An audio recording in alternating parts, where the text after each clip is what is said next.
My swim coach thought I was faking a seizure, so I ended up in the ICU.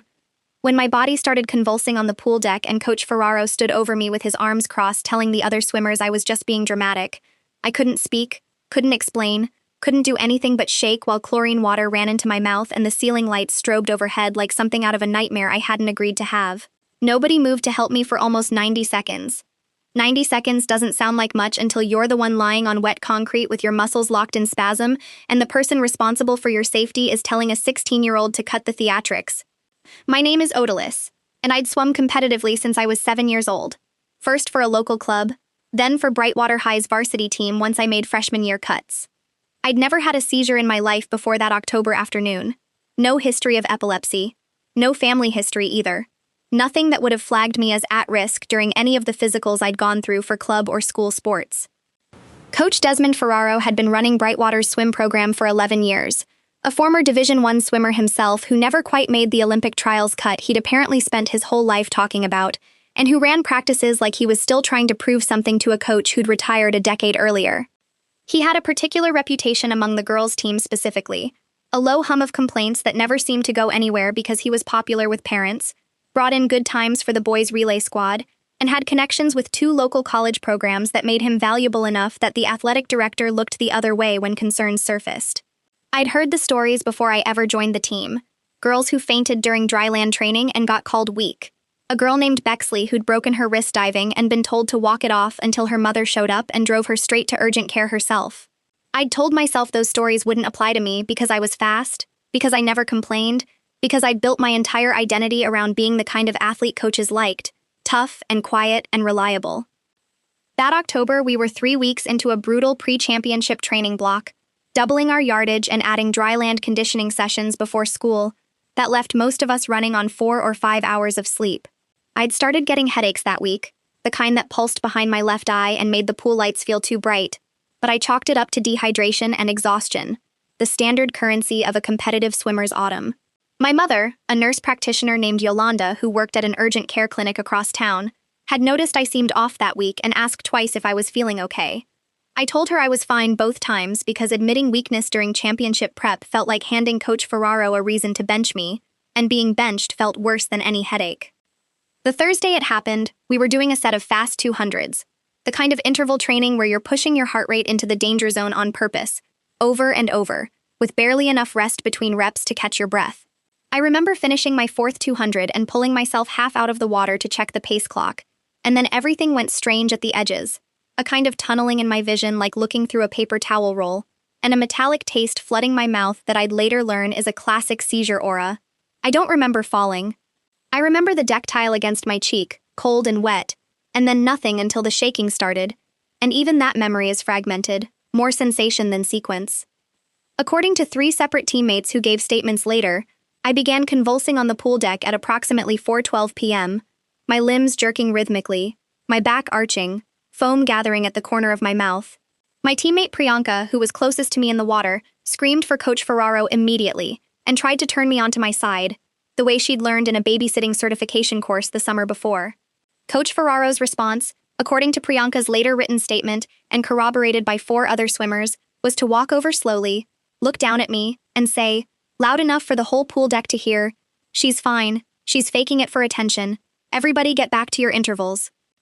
2 swimmers, a junior named Thandiwe and a sophomore named Genesis, tried to argue with him, telling him this didn't look like faking, that my lips were starting to look bluish, that something was seriously wrong. Coach Ferraro allegedly waved them off and told them I'd done this kind of thing before during hard practices, a claim that was categorically false since I had never once had any medical episode during my 2 years on his team. He stood over me with his arms crossed for the better part of a minute and a half while my body continued convulsing, refusing to call for help, refusing to send anyone to the athletic trainer's office down the hall, apparently convinced that acknowledging the emergency would be rewarding what he saw as manipulative behavior. It was Priyanka, defying him directly, who finally sprinted out of the pool area soaking wet to get the athletic trainer, a woman named Fabiola Renwick who'd worked at Brightwater for 6 years and had actual medical emergency training that Coach Ferraro apparently believed himself to be above needing. By the time Fabiola reached the deck, I'd been convulsing for close to 2 full minutes, an eternity in medical terms, long enough that what should have been a manageable seizure event had crossed into genuinely dangerous territory. Fabiola later told my parents that the moment she saw me, she knew this was not remotely close to faking. That the specific pattern of convulsion, the color of my lips, and the fact that I wasn't responding to any stimuli told her immediately this was a real neurological event requiring emergency care.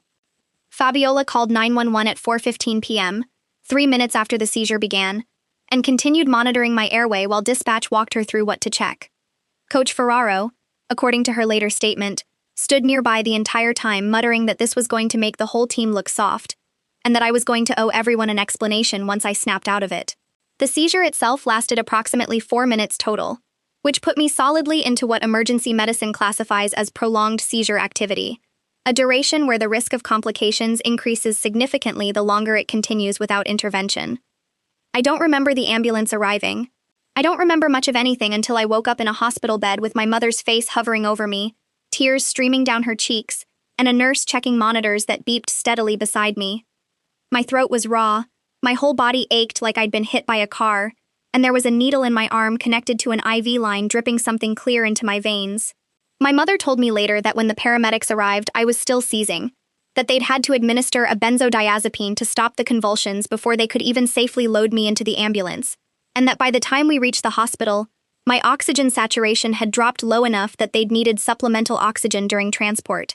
The ER doctor who first evaluated me, Dr. Kwesi Ibarra Lindquist, 12 years in emergency medicine, explained to my parents that a seizure lasting longer than 5 minutes moves into a classification called status epilepticus, a genuine medical emergency where the brain's electrical activity fails to self-correct and can cause lasting neurological damage if not treated promptly. He said mine had come close to that threshold, and that the delay before emergency services were called, roughly 3 minutes from onset, had almost certainly extended the total seizure duration into a more dangerous range than it needed to reach. I lay in that hospital bed listening to him explain this to my parents, and felt something cold settle into my stomach that had nothing to do with the seizure itself. I was admitted to the ICU that night for close monitoring, not because the seizure alone necessarily required intensive care, but because my blood oxygen levels had dropped low enough during the prolonged event that the attending physician, Dr. Naledi Vosloo Ferreira, wanted to watch for any signs of hypoxic complications, essentially the risk that my brain had been deprived of adequate oxygen for long enough to cause damage. She explained this to my parents in the careful, measured tone doctors use when they're trying not to alarm you while still being honest, and I watched my father's face go pale in a way I'd never seen before. The next 36 hours in the ICU were a blur of blood draws, an EEG that required electrodes glued all over my scalp, and an MRI to check for any structural abnormality that might explain a first-time seizure in a previously healthy 16-year-old with no family history of epilepsy. My mother, drawing on her own medical background, kept a detailed log of every test, every result, every doctor who came through my room, the kind of documentation instinct that would matter enormously in the weeks that followed, though at the time it just looked like a terrified nurse mother needing something to control in a situation that felt entirely out of her hands. Dr. Vosloo Ferreira came back on the second day with results that only partially answered our questions. The MRI showed no structural abnormality, no tumor, no obvious cause. The blood work revealed something more troubling, though. Severely low sodium levels, a condition called hyponatremia, combined with signs consistent with significant dehydration and possible heat-related stress on top of it. She asked detailed questions about my training schedule, how much water I'd been drinking, whether I'd been given breaks during the intense interval sets, and the picture that emerged was one where weeks of overtraining, inadequate hydration protocols, and Coach Ferraro's refusal to allow water breaks during hard practice sets had combined to create the exact physiological conditions that can trigger a first seizure in someone with no prior history at all. This wasn't random, Dr. Vosloo Ferreira told my parents, and me, directly, choosing her words with the precision of someone who understood those words might end up quoted in a legal document eventually. Severe electrolyte imbalance from dehydration and overtraining is a well-documented seizure trigger, particularly in adolescent athletes pushed through high-intensity training without adequate hydration and rest. Combined with the delay in emergency response once the seizure began, I have real concerns about both the conditions that caused this event and the way it was handled once it started. She recommended a full neurological workup with a pediatric epileptologist to rule out any underlying condition, and told us she'd be documenting her clinical opinion about the contributing factors in my discharge summary, in case we needed it for any purpose down the line.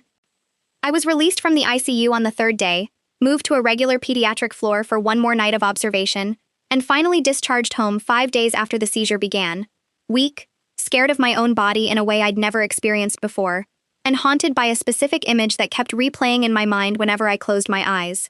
Coach Ferraro standing over me with his arms crossed while I convulsed on the deck, telling my teammates I was faking. I hadn't even known that detail until Priyanka told my mother about it in the hospital waiting room, thinking she already knew, and watching my mother's face transform from grief into something far more dangerous. My mother filed a formal written complaint with Brightwater High's athletic director, a man named Cormac Whitfield Osei, within 48 hours of my discharge, attaching Dr. Vaslu Ferreira's discharge summary and written statements she'd personally solicited from Priyanka, Thandiwe, and Genesis, all three of whom had witnessed the entire episode and were willing to describe exactly what Coach Ferraro had said and done, or more accurately, refused to do. Whitfield Osei's initial response was cautious in a way that felt less like concern and more like institutional self-protection, promising an internal review while notably not suspending Coach Ferraro from his coaching duties during that review, meaning he continued running practices with the same team, including my traumatized teammates, while the investigation supposedly unfolded. That decision, to leave him in his position while allegedly investigating him, became its own kind of second injury, one that radiated outward through the entire team. Priyanka told my mother that practices in the 2 weeks following my seizure were tense in a way none of them had experienced before, that Coach Ferraro had made pointed comments during warm-ups about certain people causing trouble and families who don't understand real athletics. Comments everyone understood were aimed squarely at me, even though I wasn't there to hear them directly. Thandiwe, whose statement had been particularly detailed and damning, told my mother she'd been given noticeably fewer reps in the fastest lane group during that stretch. A subtle but unmistakable message about what happens to swimmers who speak up. My parents hired an attorney named Priyansh Kapadia Reyes, who specialized in school liability and student-athlete safety cases, recommended by Dr. Vaslu Ferreira's own hospital social worker, who'd apparently seen similar cases before and knew which lawyers actually took them seriously instead of settling for pennies. Mr. Kapadia Reyes reviewed everything: the medical records, the witness statements, the discharge summary, and told my parents within their first meeting that we had what he called a layered case: negligence in both the training conditions that likely contributed to causing the seizure, and separately, distinctly, negligence in the emergency response once it began, a second, independent failure that made the case significantly stronger than either issue would have been alone. The delay in calling emergency services is the piece that could genuinely constitute reckless endangerment, he told us, sliding a legal pad across the table with notes he'd already started organizing into what would eventually become a formal complaint. A coach doesn't need medical training to know that a convulsing student needs immediate professional attention, not a personal diagnosis of attention-seeking behavior. Multiple witnesses heard him say she was faking. That statement alone, given what we now know medically happened inside her body during those 3 additional minutes, is going to be very difficult for the district to explain away. He also mentioned, almost as an aside that turned out to matter enormously later, that he wanted to file open records requests for any prior complaints filed against Coach Ferraro during his 11 years at Brightwater. Curious whether the pattern the girls' team had described to me over the years had ever been formally documented anywhere. What came back from that records request, 3 weeks later, changed the entire shape of the case. There were, in fact, 4 prior written complaints against Coach Ferraro spanning nearly a decade, each one involving a female swimmer, each one describing some version of the same behavior. Dismissing injuries as exaggeration, forcing continued participation despite visible physical distress, refusing to allow water breaks during intense training blocks even when temperatures inside the natatorium climbed uncomfortably high. 2 of those complaints had resulted in nothing more than a verbal conversation between Whitfield Osei and Coach Ferraro, documented in a single sentence in his personnel file. One complaint, involving the girl named Bexley and her broken wrist, had apparently been quietly settled with the family years earlier through a small payment and a confidentiality agreement that had kept the entire incident invisible to everyone, including new parents like mine, who'd had no way of knowing this history existed when I joined the team. Mr. Kapadia Reyes tracked down 2 of the families from those earlier complaints, both of whom agreed, cautiously at first and then with growing conviction once they understood how serious my situation had become, to speak with him about their own experiences. Bexley herself, now a college freshman, agreed to provide a written statement despite the old confidentiality agreement, on the advice of her own separate attorney who argued that agreement likely didn't extend to cooperating with an unrelated, subsequent negligence investigation involving a different family. Her statement described a strikingly similar pattern to mine: an injury dismissed in real time, a delay before any adult with medical training was allowed to intervene, and a coach far more concerned with training schedule disruption than student welfare. The crisis point arrived roughly 6 weeks after my hospitalization, when I was still adjusting to a new reality of anti-seizure medication, follow-up appointments with a pediatric neurologist named Dr. Anouk Delacroix-Osei, and a lingering fear every time my vision felt slightly off that another seizure was coming. Whitfield Osei's internal review concluded, in a letter that arrived at our house on a Friday afternoon, that Coach Ferraro's conduct did not rise to the level of a fireable offense, but recommended he complete a refresher course in emergency response protocols before the start of the following season. He would remain the head coach. He would remain in daily contact with my former teammates. The seizure that had nearly caused permanent brain damage, according to my own treating physician, had resulted in a suggestion that a man take a training course. I remember sitting at our kitchen table reading that letter with my hands shaking, not from any seizure after effect this time, but from pure, undiluted fury. The kind I'd never let myself feel toward an adult authority figure before because I'd spent my whole athletic life being taught that coaches were owed automatic deference. My mother read it twice, then picked up her phone and called Mr. Capadia Reyes before she'd even finished the second reading, telling him we were done waiting for the district to police itself, and it was time to make this public in whatever way would force real accountability. He agreed, and told us he thought we finally had enough documented evidence. My medical records, 4 separate complaint histories, 7 witness statements from teammates across multiple years, and Dr. Vosloo Ferreira's clinical opinion connecting training conditions to my seizure, to move forward on multiple fronts simultaneously. We had, essentially, 72 hours to decide our approach before Mr. Capadia Reyes needed to file the formal legal complaint that would trigger discovery and put the district on notice in a way that made quiet settlement conversations far less likely to stay quiet. During those 3 days, I barely slept, replaying the decision from every angle, terrified of what it would mean to become the girl whose seizure became a lawsuit, whose face might end up connected to a story that would follow me through the rest of high school regardless of the outcome. My father, usually the calmer of my 2 parents, sat with me on our back porch the second night and told me that some decisions aren't really about protecting yourself anymore once you learn what you know, that Bexley and the other families deserved someone willing to make Coach Ferraro's pattern impossible to bury a 5th time. We decided to move forward on every front at once. Mr. Capadia Reyes filed the formal legal complaint against the school district for negligence, citing both the training conditions and the delayed emergency response, seeking damages for medical expenses, ongoing neurological monitoring, and pain and suffering. Simultaneously, my mother reached out to a local investigative journalist named Maricela Odutayo Finch, who'd covered youth sports safety issues for the regional paper for 9 years and had a track record of stories that actually resulted in policy changes rather than one-day headlines that faded without consequence.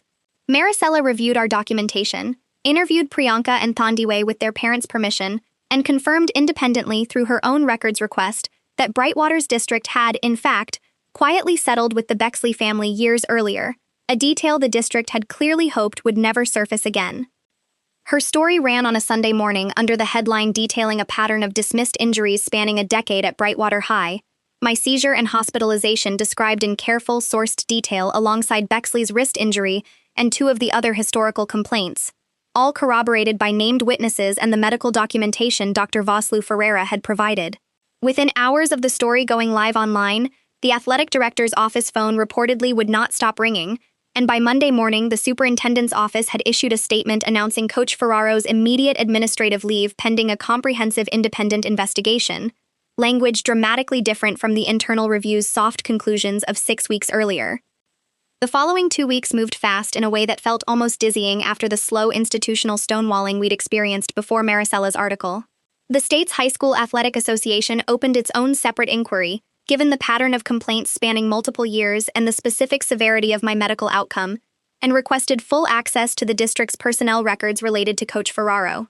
A second attorney representing the district's insurance carrier reached out to Mr. Capadia Reyes directly, signaling the district's sudden willingness to discuss resolution, rather than litigate a case that now had a newspaper investigation and a mounting pattern of documented complaints attached to it, in a way that made trial exposure look increasingly costly in public. Detective work of a different kind happened during those weeks too, though not from police, since no criminal charges were ultimately pursued against Coach Ferraro personally. Instead, it came from the association's own investigator, a former school compliance officer named Renata Achebe Lindquist, with 15 years of experience reviewing exactly this kind of institutional pattern, who interviewed 9 current and former Brightwater swimmers over a 2-week period. Her final report, portions of which Mr. Capadia Reyes was able to obtain through the discovery process, concluded that Coach Ferraro had displayed a consistent, long-standing pattern of minimizing and dismissing legitimate athlete injuries, creating an environment where students reasonably feared reporting medical distress. Language that read almost like it had been lifted directly from every account I'd heard whispered about him since freshman year. The settlement conversations that followed moved quickly once the district understood the scope of what independent investigators and a journalist had already documented publicly. The district's insurance carrier ultimately offered a settlement of $340,000, covering my past and anticipated future medical expenses related to ongoing neurological monitoring, ongoing treatment costs for what Dr. Delacroix OCA explained was now a diagnosis requiring careful management for at least 2 years before we'd know whether the seizure had been an isolated incident or the start of a longer-term epilepsy diagnosis, along with damages for pain and suffering. Separately, and more importantly to me personally, the district confirmed Coach Ferraro's employment was being formally terminated rather than allowed to end through quiet resignation, a distinction Mr. Capadia Reyes had pushed hard for, specifically so his personnel file would reflect what actually happened, rather than letting him walk into another school district's hiring process with a clean-looking resignation on record.